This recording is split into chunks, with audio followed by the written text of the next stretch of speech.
Hey, I'm Mike Baccarell, and today we're going to take a look at two great pieces of jazz vocabulary we can extract from the Charlie Parker tune, Billie's Bounce. Let's take a look.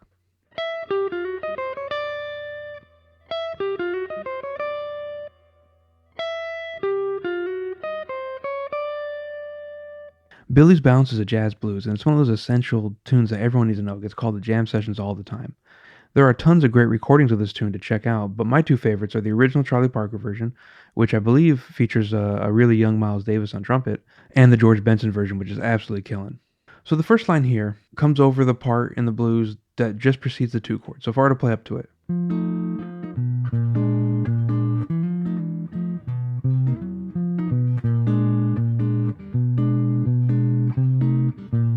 Here. So over these two chords that lead to the two chord.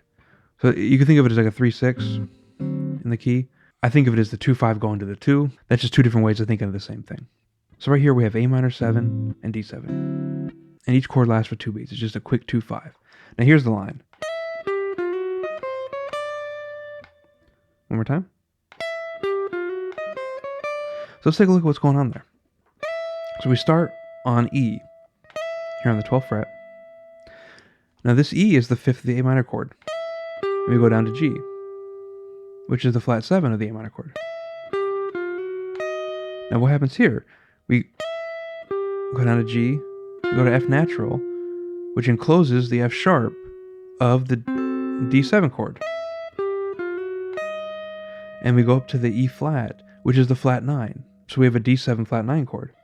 And then from the flat 9 we go to the flat 7, which in this case is C natural. We climb up, C sharp, and then on D, which is the 5th of the G minor 7 chord. So we're enclosing that 5th by starting above it and then working our way back up to it. So as you can see, this line clearly outlines the changes in a really colorful Charlie Parker way. And so first thing we should do is play that in all 12 keys. So if I wanted to go to C, I can land right on that C chord. So D minor, G7, C, and then do that any key. And then take it to a couple different fingerings. So this would be A minor.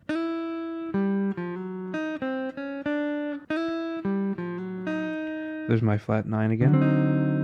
And line on G minor. You can experiment with even more fingerings.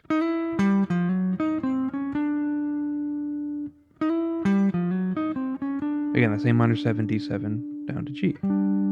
So all that's going on with this line is we're starting on the 5th of the 2 chord, and are working our way up to the 5th of the 1 chord. And you can see that there's that little walk down of melody notes that goes on, walks our way from here, 5th, flat 9 of the 5 chord, 5th of the 1 chord.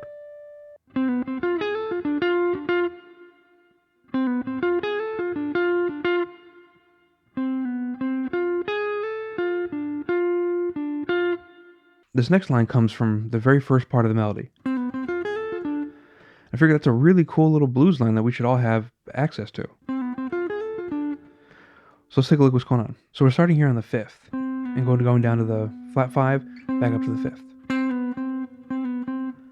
And you can play that by, sliding like I did, or, playing multiple fingers. And the important thing is this first 5th comes in on the upbeat. 1, 2, 3, and 4, and 1. So beat 1 is our flat 5, and we're working our way back up to the 5th.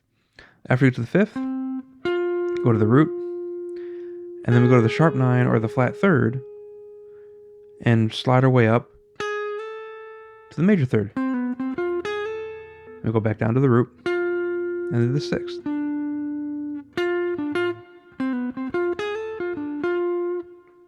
Now, this is something we should move around to all kinds of different fingerings.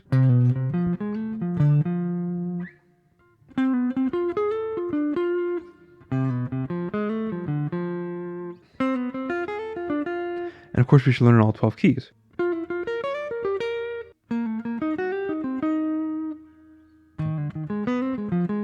and so forth. So that was just a quick look at two pieces of vocabulary that we could get from a melody of a bebop tune, in this case, Billie's Bounce. Now, the Omni book is one of our most valuable resources as a jazz players because it's just a transcription of the melodies Charlie Parker played and his solos. And anyone trying to further integrate the jazz vocabulary into themselves should really use that as a great resource because that was the way I learned how to sound like I was actually playing jazz. I went to school, I did all these things, and I could technically on paper identify all the changes and play through all the changes, play a million scales, arpeggios, all that stuff. But I didn't sound like I was playing jazz until I got that vocabulary as a part of me. And the way I did that was I learned a bunch of Charlie Parker melodies, like Billie's Bounce, Donna Lee, Scrabble from the Apple, a bunch of the rhythm changes heads. And I learned them in all 12 keys on different parts of the guitar. And I just focused in on one measure at a time and really tried to force myself to use them. And it really became a big part of my playing. So I would take like a part like this, and I would try it over any tune that had a quick 2/5. So for example, if I was playing Take the A Train,